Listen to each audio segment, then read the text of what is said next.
Video को अपने दोस्तों के साथ जरूर शेयर कीजिएगा और इस वीडियो में कमेंट करके हमें लाजमी तौर पर बताइएगा कि आने वाले वक्त में आप किस तरह की वीडियोस देखना पसंद करते हैं।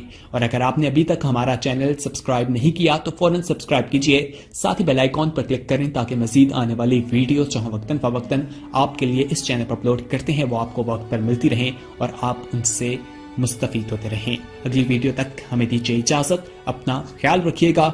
अल्लाह हाफिज।